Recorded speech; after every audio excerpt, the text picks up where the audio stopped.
And we are live. Wonderful. Hello and good evening, everyone. Help me welcome Naomi with us today in our amazing speaker series. Woo! Hi, Naomi. Hello, everyone. Hello.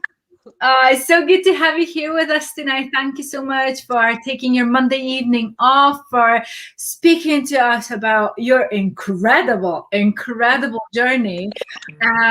Naomi is actually a good friend of mine. We've known each other for quite some time, and we both kind of ventured into coaching stuff and all that after we've achieved our own personal transformation. So today we're going to be talking all about the mindset behind healthy lifestyle and how you can use your own brain, your own mind to serve you to basically achieve the best results, but also to keep them forever. So, Naomi, why don't you just tell us a little bit about who you are and how did you come to become the NLP practitioner and this fantastic coach that you are today? Yes, so hello, everyone. Thank you very much for having me on tonight. Yeah, my name's Naomi. I am a mum. I've got 2 daughters, and basically I've come into coaching. I'm an accredited coach in NLP and CBT, hypnotherapy and timeline therapy, but I haven't always been that. Basically, if I go right back, I was had my 2 girls, and I found myself very, very overweight, very unhappy, tired all the time, no energy, fed up with how I looked. My clothes were uncomfortable. Going out, to any sort of event, weddings and stuff, I hated going. You have to dress up, don't you? You have to get all dressed up, and everyone's looking all fancy, and there you are in this outfit that you've had to buy because that was the only thing in your size. And yeah, basically just felt really uncomfortable. I wasn't getting involved in any activities with my children. I didn't go swimming with them. I didn't go on any fairground rides, if that sounds ridiculous, but I was always scared the barrier wouldn't come down. And when I look back, I'm not in any photos either, hardly. So I knew that I had to do something about this, basically. So I made the decision that I needed to lose weight. So I did use Herbalife for this. So I got onto some products for weight loss program, and I've gone on now to lose 9.5 stone. Yeah, just incredible. Yeah, and kept it off. But what I've realised, I know, and I feel great. I do feel great. Got like a whole new life. Yes. Energy. I used to pretend I wasn't very girly with all the not dressing up and everything, but now actually I think I am quite girly. I do like now. Well, I mean, you've washed your hair while Yeah. Now I've rediscovered.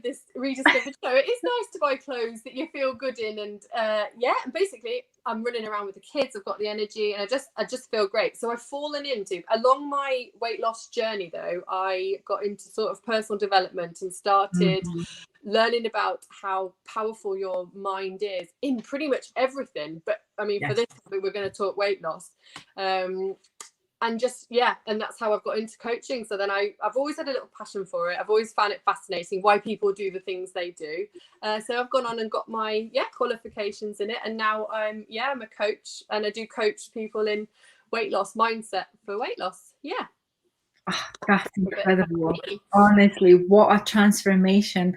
And I always say it's not about the weight that you lose, but it's about the life that you gain. And you mentioned that. Honestly, I see now, because I'm a very, very much like that kind of mom as you are as well. I'm like full of beans, full of energy, obviously with good nutrition, and like bouncing off the walls, I literally run off the hill in the morning when I'm taking my daughter to school. We're running up the hill, we're playing all the time on the way to school. And most other parents are just like exhausted and gloomy and tired. And I'm just like, I'm so happy that I can have this quality life with my child that I would not have had otherwise.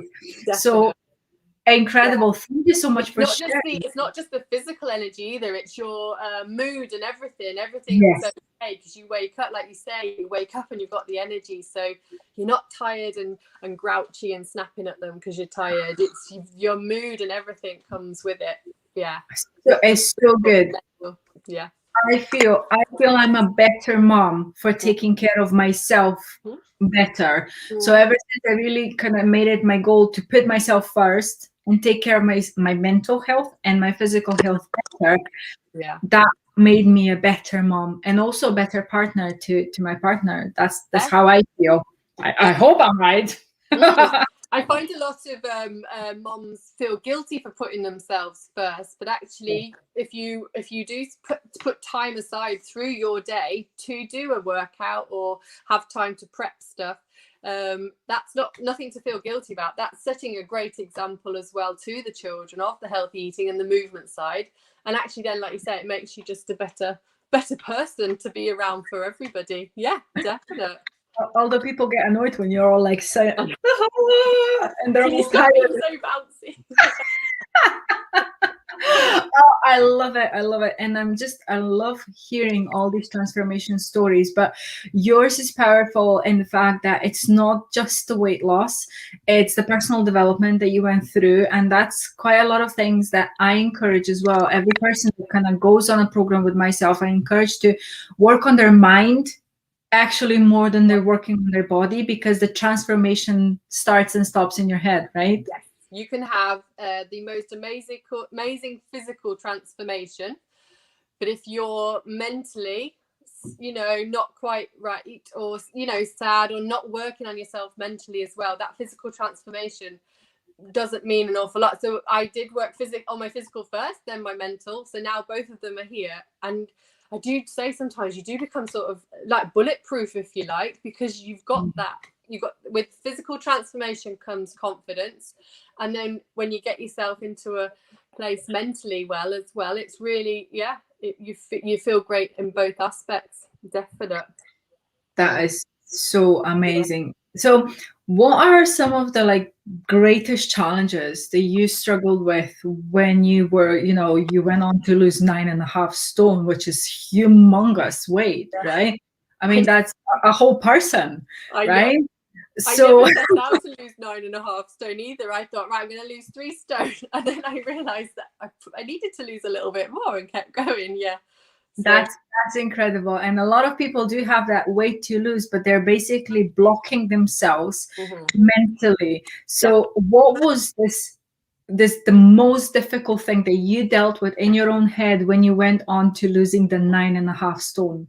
So what I have realized over time now in doing this is that very much start off with the words that you're using. So when people start out on a diet, when the word diet conjures up negative words, it conjures up words sort of like, oh, I can't have this and I can't have that, very restrictive, boring, oh, I'm going to be hungry all the time, and all these negative words that people use, and I use them as well. You focus on what you're lacking, you focus on what you're not going to have, you focus on what you can't do.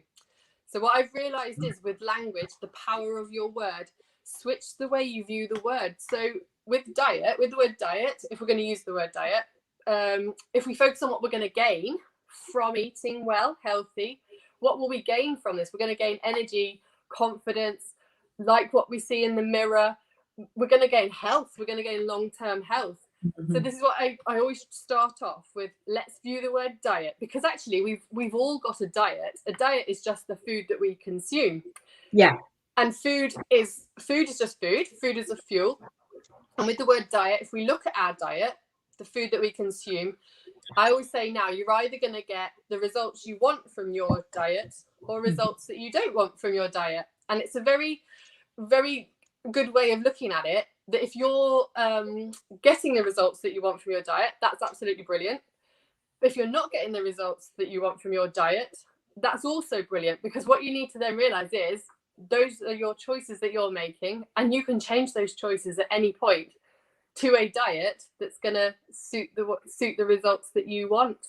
So I very much then sort of, when I started on my plan, looked at it that way. I looked at it very much as, what am I going to get from this? What am I going to get from cutting out, chocolate? Wine was another one for me, crisps and stuff. What am I can put them aside, because I now know that I'm going to get to be able to fit into clothes that I want to wear. I'm going to be able to walk out with confidence, and I'm going to feel fit and healthy and well. So that's one of my first sort of tips to people, is change how you look at what you're doing, and from one of lack to one of gain.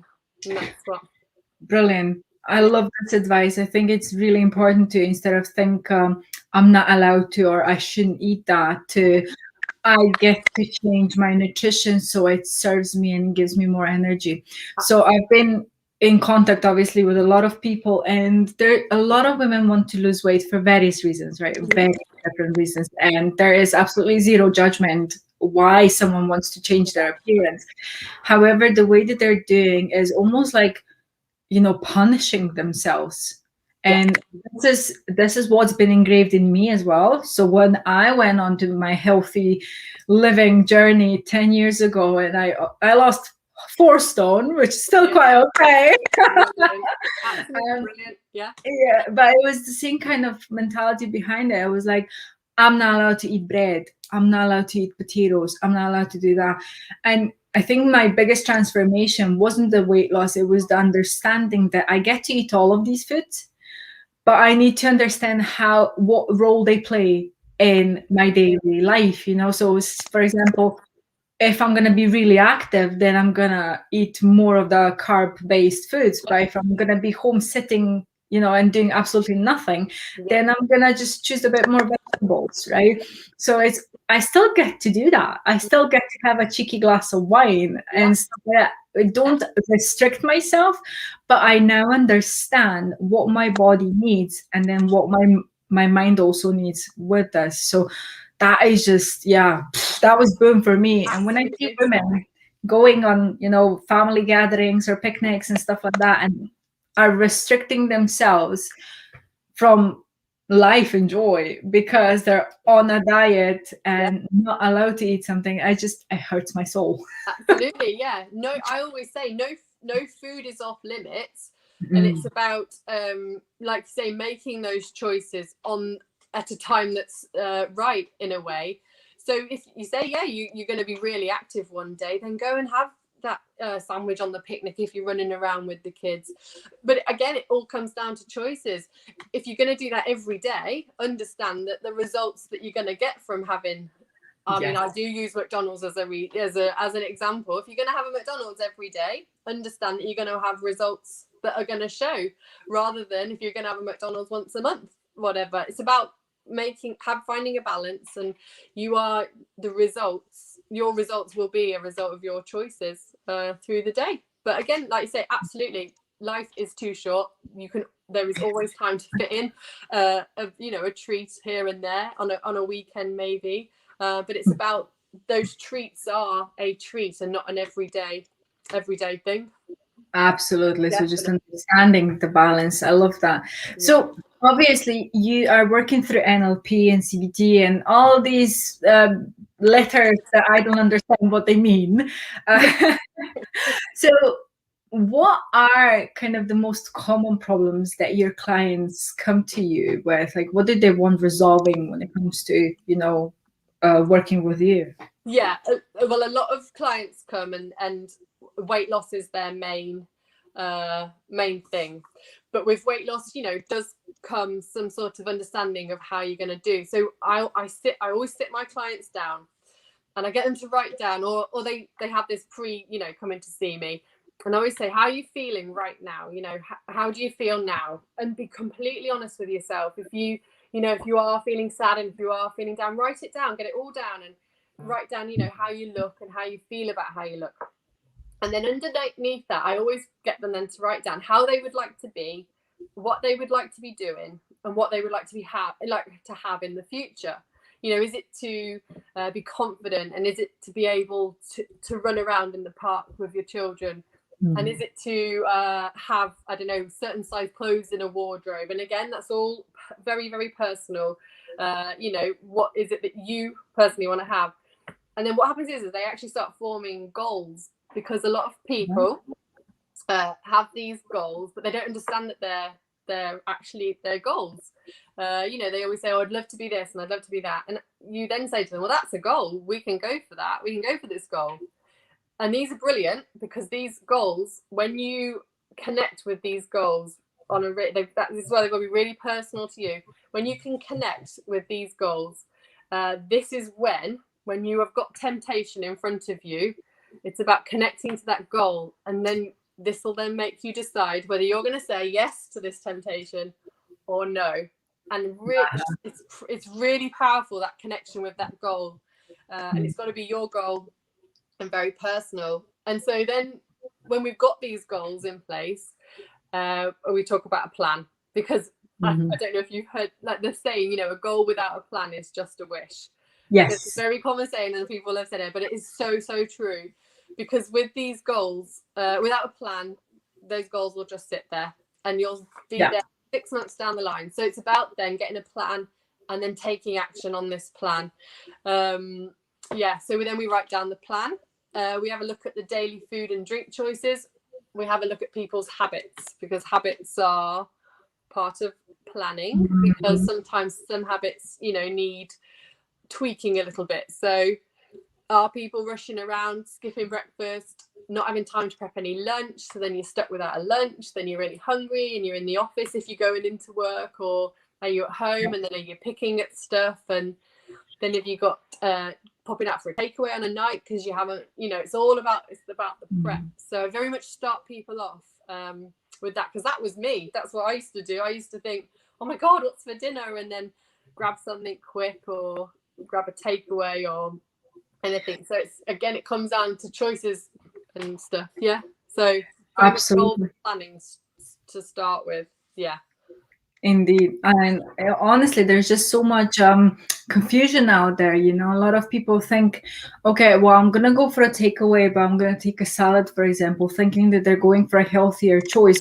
But sometimes these salads tend to be worse than a burger. You know, it's just they end up having more calories, more fats and sugars than, you know, you would get probably more nutrition from a burger. So it's so confusing. So like what you just said, though, there is a lot of confusion out there with, there's so many things on the market of, you know, you should do this, you shouldn't do that, you should do this, and it's all like, what can I actually eat? So that's another very basic one that I do talk to people about. I never really talk about their food. Whatever they're doing, they come and we talk about it. And I do hear a lot of, well, I don't like this and I don't like that and I don't like that. And I'm like, that's cool.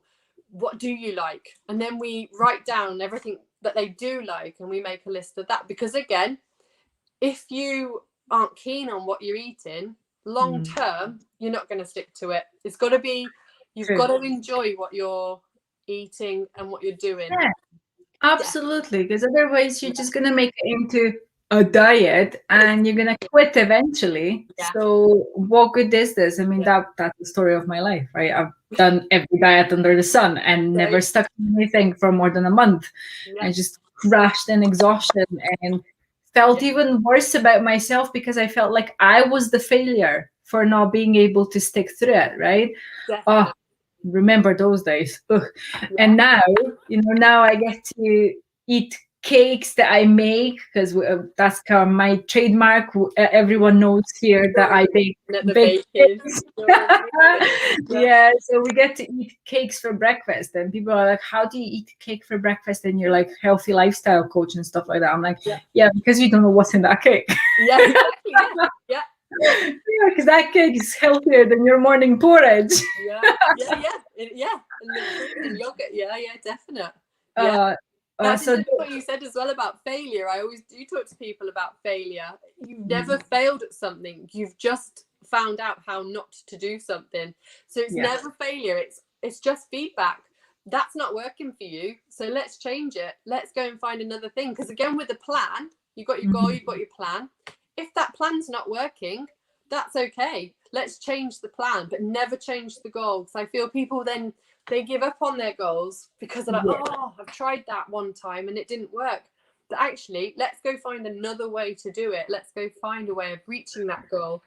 And you will find a way. There's loads of ways to do things. And it's really interesting. But find something that lights you up on a morning. Find something that you love to do. I am not a runner. I will never run in my life unless I have to run for my actual life. I won't. There would be no point in me saying I'm going to get up every morning and go for a run. It's never going to happen. It might happen one time, but that's about it. So it's about finding something that you enjoy doing. So I love a HIIT workout. So I get up on a morning, 20 minutes, blast it out, done. And that's it for the day. But some people do. My partner, he gets up. He went for a run this morning. He loves running. But find something you're going to get out of bed and feel really, passionate about. Absolutely. Otherwise you lie there going, oh no, I'm not doing that today. And again, language, you've talked yourself out of it before you've even done it. And yes, it's about finding that thing that you love. Find the foods that you love that are going to take you towards your goal, rather than struggling something down that's going to put you off. Definite. Yeah. That's absolutely brilliant advice.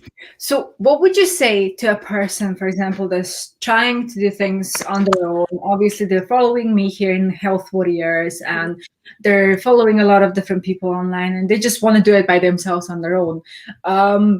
What would you say? How would you kind of give them the tip to start talking to themselves differently? Because when you're doing things on your own without a coach, it's quite difficult to kind of get yourself, get awareness of your own self-talk. So do you have any top tips for those people who just want to do it by themselves? And how could they catch their own thinking and patterns and create new habits on their own? Yeah. So with self-talk is so important. We've all got, and you'll notice this now when I say it, because I didn't, until I heard this, I thought, oh, what's that about? You've always got this little voice in your head. You've always got something in your head. Your mind is never quiet unless you're asleep. And even then, sometimes you're dreaming.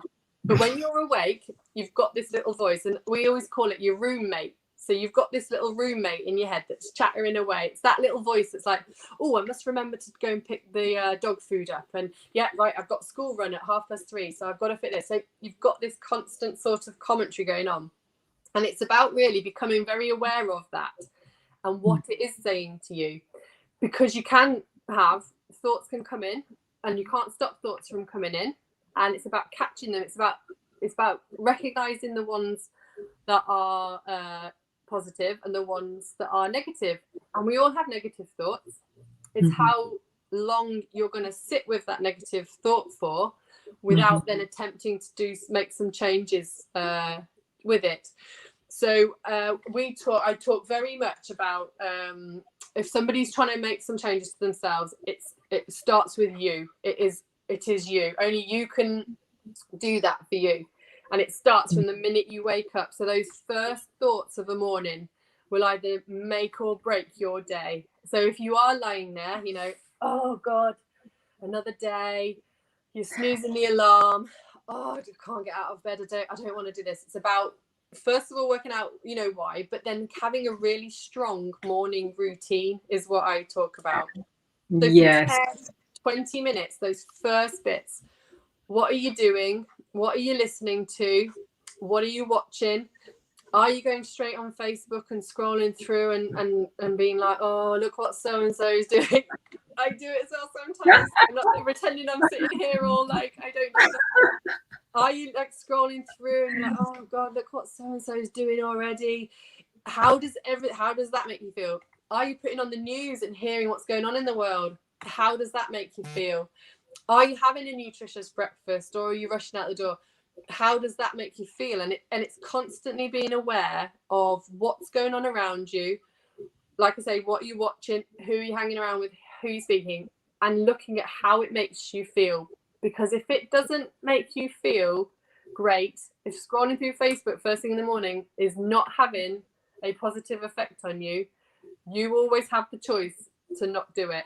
And for that first bit of your day, make these choices that are going to lift you and push you forward and give you a positive. So I talk about find what makes you happy. So for me personally, I get up, I put my music on in my ears, I put on the songs that I like, I do my workout, I have my shake, I have my Wizzy tea, but I keep the music on in my ears for a bit, and I get up before the kids get up, so I've got half an hour to myself. And that just sets me up for the day. Now, whatever else happens during the day, you can't plan, you don't know. So, but it's about starting strong. So if you're going to do this by yourself without a coach, or or try and do it, it's fine. But make sure that you're supporting yourself, and that the things that you're choosing to do are going to support you and drive you forward. Because I very much say, people, I hear, I'll be happy when I lose weight. Well, actually, to lose weight, you've got to get yourself to a place where you are already happy. And it's about your mental health comes first. Your physical health will come after. Absolutely. So support yourself. Find things that are going to support you and make you feel good. Would be my advice. Yeah. Beautiful. I kind of came to that conclusion by myself, because I was very stubborn in the mindset field, right? I didn't want to get any help in the mindset field. And this is why I asked the question, because obviously your vibe attracts your tribe. So I know that in my group, there's tons of people who are just as stubborn as I was of getting help by a coach, because they can do it by themselves. Yeah. Because I was the same. Yeah, totally. The same. Yeah. So I was much better in getting help when it comes to physical part, but mindset part, I was very, very stubborn. But what I did one day, right? All this, the secret, right? The attraction and the affirmations and all these mindfulness, mindset stuff, meditation. Everyone keeps talking about this. And I always say, typical scientist, what a lot of I hear that. I admit it, I put it out there. I am no angel. This was my thought process. But then I looked around myself and I looked into the world and I said, what do very successful people have in common? Right? I'm a smart woman. They don't give away PhDs for nothing. So why don't I apply this to my own life instead of just to science? So I started looking around and learning from others. And that's what you said is exactly what people do. They have a strong morning routine. It doesn't matter what you do, but every single morning they do the same thing. Yeah. And I started implementing these things. I don't get up crazy early. Like some people get up at 4:30 or 5 a.m. Like, no. No, thank you. Not for me. But I get up at 6:30, for example, right? And it's exactly like you said, half an hour to myself before my child even gets up. I have podcast. It's called the Affirmation Meditation. Brilliant. On Spotify, and it's just a guy talking out the affirmations, and you repeat after him. I am strong. I am powerful. I am successful. And it sounds so silly. Yeah. It sounds silly when you start with, but as you do it more and more and more, you start believing it more and more. And that changes your inner voice, doesn't it? 100%. So you with the affirmations, the reason why they're so powerful is because this is sort of the NLP now. So you've got your conscious mind and your unconscious mind. Yeah. And everything your unconscious mind hears, it believes. So if you've got a self-talk of, oh, I'm rubbish, I'm ugly, I'll never do that, your unconscious mind hears it, takes it on board, and goes out to find evidence to prove you right. So you switch how you're talking to yourself. I am strong, I am confident. And you can even hear it when people say it. I am powerful. And you don't have to say it out loud. You just say it in, because your unconscious mind takes everything on board and it believes that. And so when you start to speak positively about yourself and other people, because it understands as well, it doesn't understand, sorry, if you're saying something negative about somebody else, it takes that on board as well. So I very much do talk about who are you hanging around with. Is it very gossipy? Yes. All of this is very powerful. But it's the strong morning routine is absolutely that's how I start my ladies with the mindset coaching. Yeah, definite. Yeah, with the mindset, when you say about the vibe attracting your tribe, we're all energy. We are energy. So you can feel it off people. When someone walks into a room, sometimes you feel all the energy drain out and you're like, oh gosh. you can feel it off people, and then other people will walk in and they're bouncy, and they don't have to say anything, and it's because we are all energy. So once you have a strong morning routine, you start to look after yourself, your natural energy raises a level and you start radiating it. Just, you don't have to be bouncing around, you can just have that natural energy. Definitely. But after a few visits, you bounce around anyway. Yeah. That was absolutely brilliant. Thank you so much, Naomi, for this really, really important discussion. So before we kind of close off, do you want to give like a summary of your top tips of how can a person think themselves thin and really use their mind in order to achieve their health and weight goals? Yeah, I think very much what we've talked about, your language is so important. What you say about yourself makes such a difference. You know, negative thoughts bring negative feelings and negative behaviors. Try and switch them now to positive thoughts. It'll bring positive feelings, positive behaviors. And then very much understand that you are always fully in control of you, of yourself, and the choices that you make. And these choices will then, your results will be a reflection of your choices. And it's just about really, like I say, getting really connected to your goal, make that plan, and then go about your day, you know, making these daily habits, daily choices, these small daily choices that seem really insignificant at the time, just they build and build and build to really, really big results. Massive results. So having, you know, for example, having a shake for breakfast for a week, you might not see a result. A month, you'll start to see a result. What happens if you do it for a year? Those results will be huge. And it's about understanding long term, really looking forward to the future. Yeah, but that's what I do. Love it. It's incredible. It's all about this compound effect, isn't it? It's about consistently doing something. If you're consistently doing the thing that's going to bring you closer to your goal, then you're going to get closer to your goal. But if you're consistently sabotaging yourself one way or another, far away as you are, we had a great talk about self-sabotage, and I was like, oh, I do that.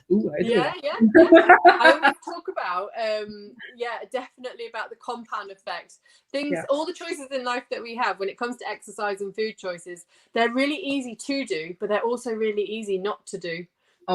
What I always sit at, what's going to take me closer, what's going to keep me far away. And it's about understanding where you want to be, and it's all down to you, and you can do it. And it's just switch that self-talk, start telling yourself I can do this, I can lose weight, and I can be the person that I want to be. Definitely.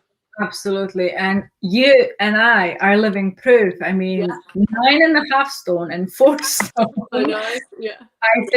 I think there is no other proof needed. That is it can be done. But obviously it's a long-term game. It's not a quick fix. It's not just for the summer or for that wedding dress, but it's for life. And when I accepted that, then things really opened up for me, because when I accepted that I'm just going to be eating that broccoli for life and I'm happy with that. I joke with my kids that it's long term, and that Mummy, I'll be a really embarrassing 80-year-old because I still want to be fit and healthy and well. Then I still want to be that old lady that's jumping around, and that's what. So it's not just like you say for the summer or for a dress. It's for like your long term health. Definitely. Absolutely. Yeah. I want to be that granny, like full of tattoos and lifting weights. I'm so gonna be that one. I might even get myself a mohawk at that time. Do it. Why not? Why not? Brilliant. Brilliant. Well, thank you so much. I really enjoyed this talk. I think it's super, super important. So obviously feel free to invite people into this group for them to watch this. It's a message that needs to be shared wide and far, and tag as many people as you want in this, because they do need to hear, about the power that they carry, that we carry in ourselves. So Naomi, just for the conclusion, where can people find you if they want to get in touch with you? If they want to do you offer any free consultations or anything? How can people get in touch? Yeah, so I offer a free 30-minute call, and we talk through anything really, anything that you need to talk about. I do an online 8-week mindset for weight loss course that I run. Yeah, it's all done on Facebook. So Naomi Horne is my name on Facebook, or you can find my website, which is www.becomeyoucoaching.co.uk. And that's you can find me there, message me off there, or message me on Facebook. That's absolutely fine. But yeah, that's beautiful. That is beautiful. I will ask you for your links later so we can pop them into this in the comment section, or even above here, so people can just click and get in touch with you. Thank you again. This was wonderful. And I am looking forward for any future discussions that we might have. I'm so lucky that she's my friend, you know, right? Expert training on my mindset when I slip sometimes, because we're all human. So people, be kind to yourself and never forget you have the power to think yourself in. Thank you so much, Naomi, and good night, everyone. Let me just find my mouse again now. Woo. There we go.